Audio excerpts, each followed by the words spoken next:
שמי רונית שמה, אני מנהלת בית הספר יפה נוף בירושלים. זה בית ספר יסודי ממלכתי, יש בו חטיבה צעירה, 2 גני ילדים וכיתות עד ו'.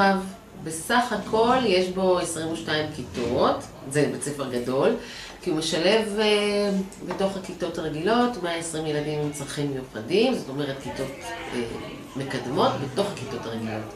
חיפשתי באמת איזשהו תחום, איזושהי השתלמות שתיתן למורים עוד היבט, עוד כיוון לאיך בונים שיעור שיש בו חשיבה מסדר גבוה, שיש בו משמעות, שיש בו התחלה, אמצע וסוף, שעושים משהו ומחליטים על משהו ומבינים איך מובילים אותו ולאן.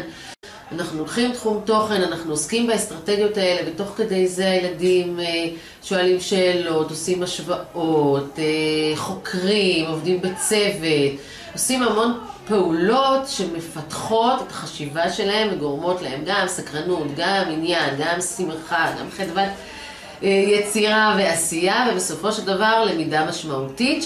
אני יכולה להגיד שהמורות שלי, מהשמחה הזאת, מהמקום, פתאום הם קיבלו איזשהו כלי מעניין שכיף להם לעסוק בו, כלים מעניינים. הם מיד לוקחות ומיישמות בכיתה. שילדים יגידו שהיה להם מעניין, שהם נהנו, שהם למדו דברים חדשים, שהם ילכו בשמחה ויביאו תוצרים של למידה ומחקר. זה בעיניי באמת אינדיקטור להצלחה.